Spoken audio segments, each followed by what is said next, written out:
Hey everyone, welcome back to my channel. Jessica here. Thank you for taking the time to stop by and check out this video. This is going to be my meal prep for my Crustless Skillet pizza. When I had my Less is More meals of the month, a few people had requested that I do this, give a recipe, and show you my meal prep. So that is what I'm doing today. Obviously, I am not going to be making it here in my bedroom, but I just wanted to do the intro in here because the meal prep will be done and then I will speed up that video and you can see exactly how I go through the steps of preparing everything. This is actually a very easy recipe to do and you can really tailor it to whatever your tastes are as far as pizza. The basics of this is to get your frying pan good and hot on a medium heat, and then you want to put in your bottom cheese, which makes your crust. I find that cheddar cheese comes out to be a little bit more crispy. I don't really recommend putting mozzarella as your base cheese for your crust because that doesn't get as firm. It tends to be a lot softer when it melts. So I would stick with something like a cheddar Colby, something along those lines. And once your pan is hot, put in that cheese, spread it all over the bottom of your pan.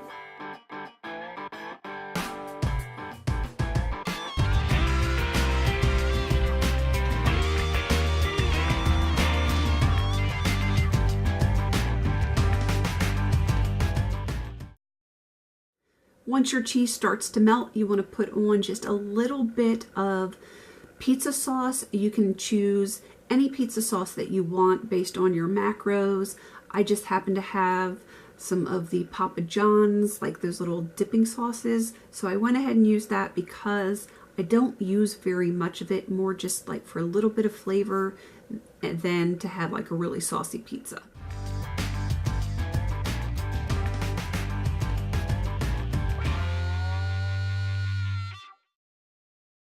Then you want to add your toppings, let those cook for a little bit.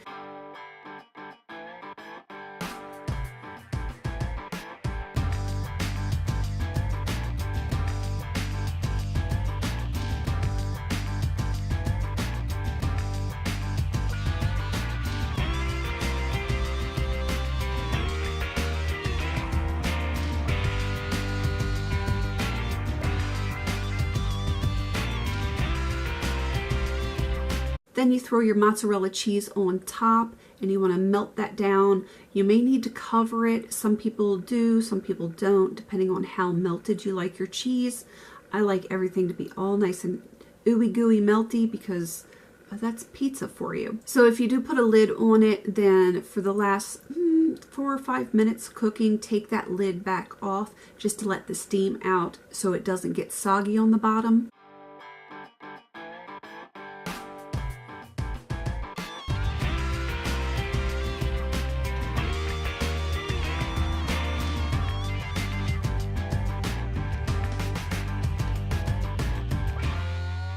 Once it is done, you want to take it quickly out of your pan, let it rest for about 3 or 4 minutes before you slice it so that it just doesn't slide everywhere. And then you can pick it up and actually eat it like a piece of pizza.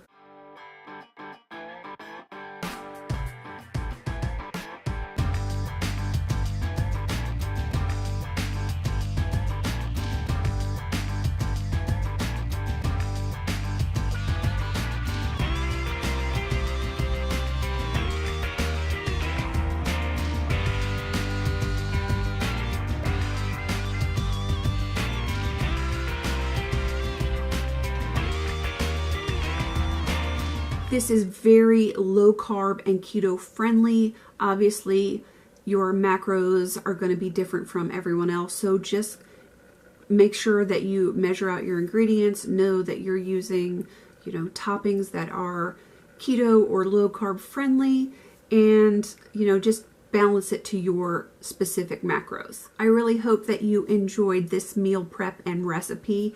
It is super simple. And the hardest part is waiting for it to get done so that you can dig in. I probably make this pizza maybe once a week, sometimes twice a week, depending on what my family wants to eat. And I love that it's low carb and keto friendly. If you have any other recipes that you want me to try to tweak to make them low carb or keto friendly, just leave that in the comments down below, and I'd be happy to kind of tweak recipes and put my own little low carb keto spin on it. Please don't forget to like, comment, and subscribe, and until I see you in my next video, have a beautiful and healthy day.